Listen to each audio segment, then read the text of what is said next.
Hello and welcome to this week's Ruby Shoes podcast, bringing you the very best of local entertainment across East Anglia each and every week. This week, something slightly different, although it was set in a theatre. Katie Ward is a successful local novelist, and Ruby Shoes were invited to the launch of her latest book, held at the New Wolsey Theatre. So we're going to hear in this episode about her book, from the author herself, and also from another successful Suffolk author too, who is talking about a writers group you might just like to pop along to. Pathways by Katie Ward is a novel of both the heart and the head. Cara is a dedicated neuroscientist with a research post at Cambridge. Heather is her almost stepdaughter, drifting towards the end of school, trying to picture a future that fits her. Paul is Cara's partner and Heather's father. When he suddenly disappears with no explanation, these two very different women, legally and biologically unrelated, need to figure out their place in each other's life. This is the author Katie reading an excerpt from her brand new novel, Pathways. So this is at home. You're going to be Cara, Heather, and Heather's dad, Paul. Cara is led to the kitchen blindfolded. She touches Paul with the exaggeration of a seeing actor playing a blind character. I'm going to scream if people jump out at me. Okay, you can look now. She takes the blindfold off, hair fluffing up. Heather gestures grandly to an aquarium on the countertop containing two goldfish, an orange one and a white one, swimming through stringy plants and watery space. Aren't they divine? Cara says nothing, then says, why does it have to be so big? I thought goldfish live in bowls. Oh no, but that's cruelty. You mustn't keep goldfish in a goldfish bowl. It causes them stress. They can grow to a foot long. I hope these do. Paul pecks her on the cheek.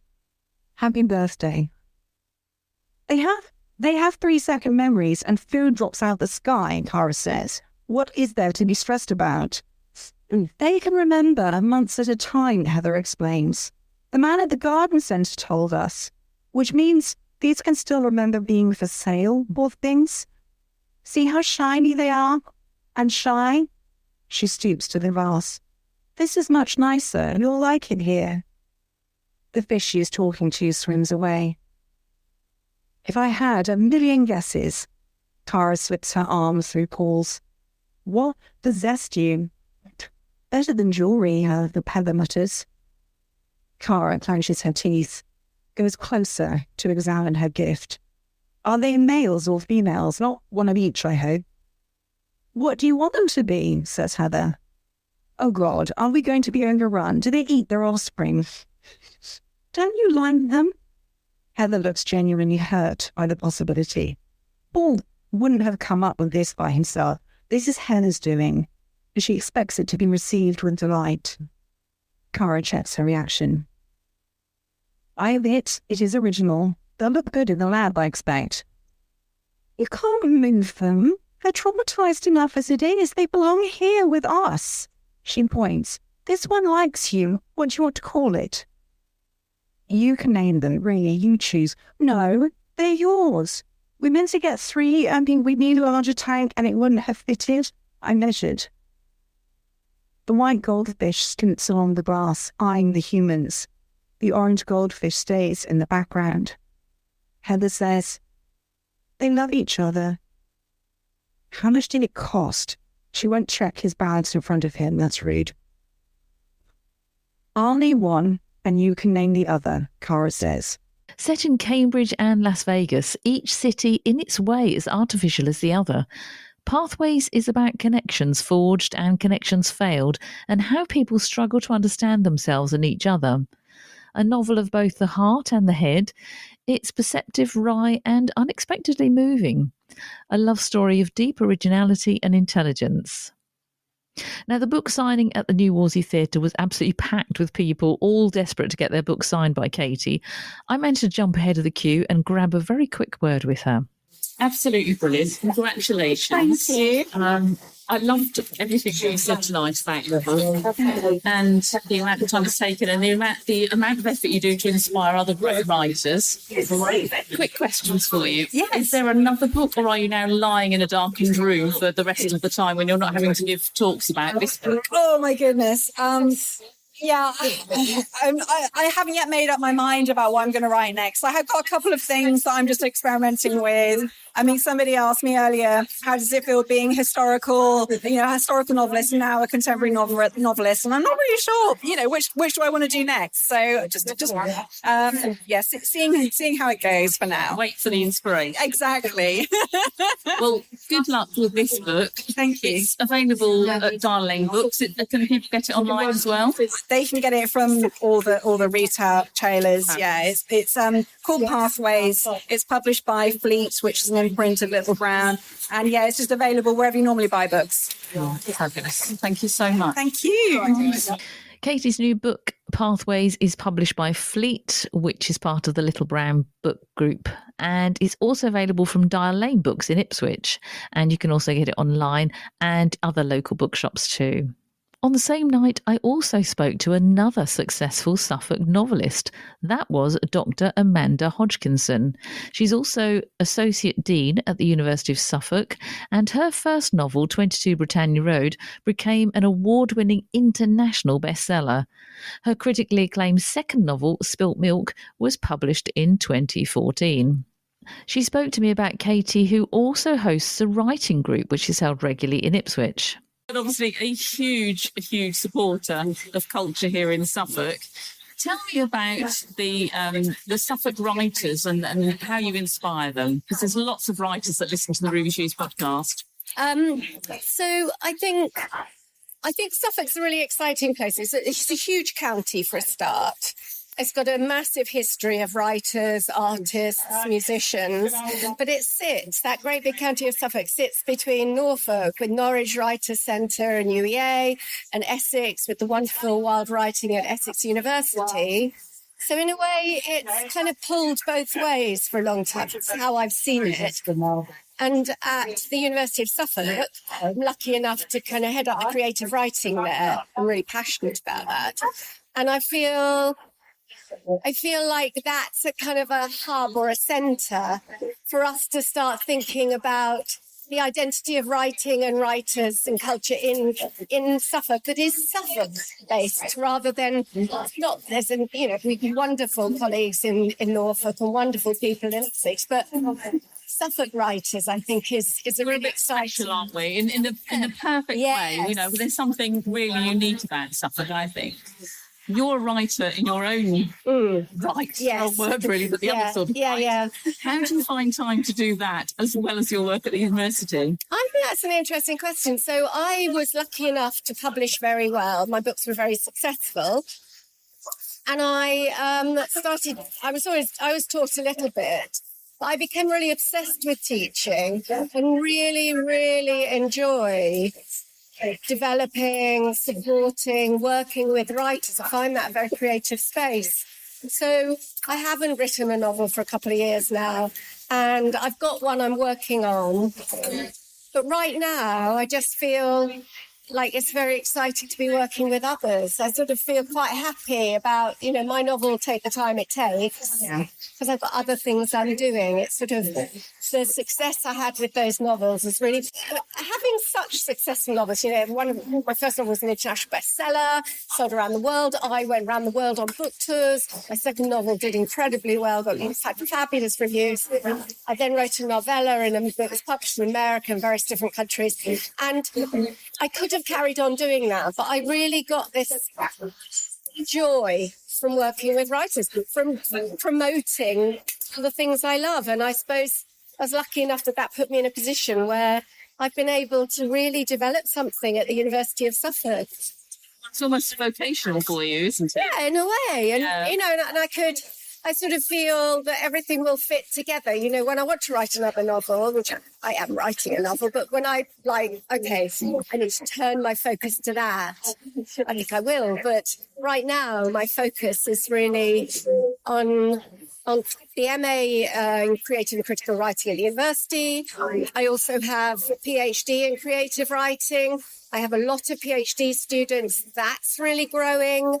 It's exciting. Yeah, it's lovely. It must be, well, like Katie, it must just be so exciting for you to see these new writers. That must literally just tick all the boxes for you and think, yes, I've definitely, not only have I done really well, but I've gone down exactly the right path. Yeah. Because, I can see the success that we are within this county. Yes. Yeah, I mean, I think Katie's a really important writer. Yeah. I met her when her first novel came out, and she and I did a creative writing workshop together because I had a book out at the same time. And it is such a pleasure to see her with this beautiful second novel. It's a really fabulous book. And Katie has a similar outlook, I think. She loves culture. She loves people writing. She loves supporting writers. Her Wolsey Writers' fabulous Saturday morning group that she has. Now she's teaching at the university with us. It's a pleasure. She's a very like-minded person, I think. Excellent. She was quite sweet listening to her talking about what she wanted to be when she was little and was jealous. Yes. And I was thinking, oh my God, we're so similar. But I think actually I was listening to that, hanging on desperately to my stool, which I was sitting on, which was very tiny for now. Not saying anything about the size of my... Anyway, but... I think I saw that stall, so I'm not even going there. I made a mistake of sitting on it, let's say. But I looked around and I thought, actually, what you're saying and what you've said about Katie, you've got a room full of people that all feel like that and think, you've just inspired me to be that next person. Yeah. That's brilliant. So thank you so much. It's okay. No, it's a pleasure. Do you know, it's a funny thing, I did a creative writing workshop at the Hold in Suffolk Archives a couple of weeks ago. And it was a group of very diverse people, all there for different reasons.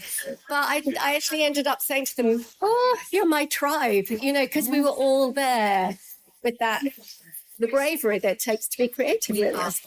Yeah, definitely. Yeah. Now, still on the theme of books, just a reminder that tickets are now available for this year's Felixstowe Book Festival, which returns again this year from Wednesday the 26th through to Sunday the 30th of June.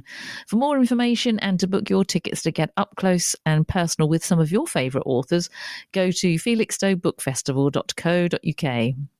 What's on across Suffolk with Stephanie McIntyre, sponsored by Ruby Shoes Podcast, your weekly entertainment news podcast, available from your smart speaker, Apple, Spotify, or you just follow Ruby Shoes Podcast on Facebook and click on the weekly podcast link to listen. There's a host of great shows on offer across Suffolk's magnificent theatres, and here's just a selection to tempt you. Wednesday the 27th of April, In the Mood for Miller. Directed by Chris Dean, the Sid Lawrence Orchestra comes to the Apex in Bury St Edmunds and recreates the sound that brightened those dark days of the 1940s. This is the music of Major Glenn Miller, bringing memories of war years back to life with precision and youthful exuberance. A dynamic blend of great soloists and vocalists, faultless section work, and a hard-swinging rhythm section, which will transport you back in time to a musical era that boasted such hits as Moonlight Serenade, In the Mood, String of Pearls, and many, many more of your big band favourites. Find your tickets via theapex.co.uk. Thursday the 25th of April at the Ipswich Regent Theatre, the ELO Experience, the world's foremost multi-award-winning tribute to the Electric Light Orchestra. With sensational string sections, stunning light show and a large screen projection, enjoy this incredible show which takes you on a magical musical journey through time. The legacy left by Jeff Lynne and the Electric Light Orchestra barely needs any introduction. Suffice to say that between 1972 and 1986, they achieved more combined UK and US top 40 hits than any other band on the planet. The 10538 Overture, Evil Woman, Living Thing, of Horace Wimp, of course, Don't Bring Me Down, and Mr. Blue Sky went on to become the soundtrack of our lives. If you want more, go to ipswichtheatres.co.uk. Also on Thursday the 25th at the Key Theatre in Sudbury it's your chance to see Stones in His Pockets by Marie Jones. Venture across the Irish Sea to County Kerry as Eastern Angles presents Stones in His Pockets, an award-winning tragicomedy which follows the filming of a Hollywood epic in a small village in a rural island, with just 2 actors taking on all 15 characters. It's for one night only at the Quay, so go to keysudbury.com. If you can't make the Quay Theatre, the production's on tour around the county until the 18th of May. Friday the 26th of April at the Marina Theatre in Lowestoft, dig out your rah-rah skirts and headbands and leg warmers for 80s Mania, Europe's official 1980s multi-tribute concert featuring 28 chart-topping pop icons, authentically recreated with a live band and awesome dancers. Performing over 35 chart-topping smash hits live in concert with tributes to bands like Duran Duran, The Human League, Kim Wilde, Culture Club, Madonna, Wham, Frankie Goes to Hollywood, Bananarama Madness, and many, many more.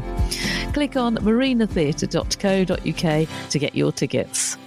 And finally, Saturday the 27th of April at the Spa Pavilion Theatre in Felixstowe, Navi the King of Pop returns. This incredible production stars the world's leading Michael Jackson tribute artist Navi, who's joined on stage by Michael Jackson's iconic guitarist Jennifer Batten.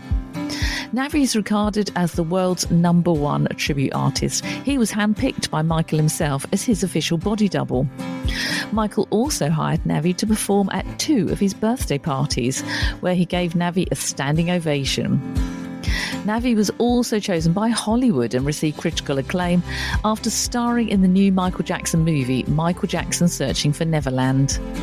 As for Jennifer, his guitarist, well, she was Michael's right-hand woman. She was on 3 sellout world tours, initially on the Bad Tour, but Michael was so impressed with her that he asked her to stay on the road with him for the next 10 years, playing on Dangerous and History World Tours, so that's more than 4.5 million fans worldwide. I've seen this show and it definitely gets the Ruby Shoes seal of approval. To book your tickets, go to spapavilion.uk. Have you got an event or a special occasion you'd like the Ruby Shoes podcast to feature? Tell us more via our Facebook page at Ruby Shoes Podcast.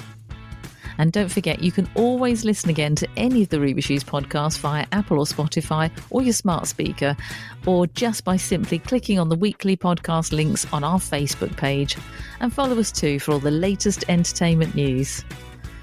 I'm Steph McIntyre. Thanks again for listening, and we'll chat more about live theatre and all kind of events in next week's episode. In the meantime, you check out those socials at Ruby Shoes Podcast, and we'd love you to follow us too. Have a great week.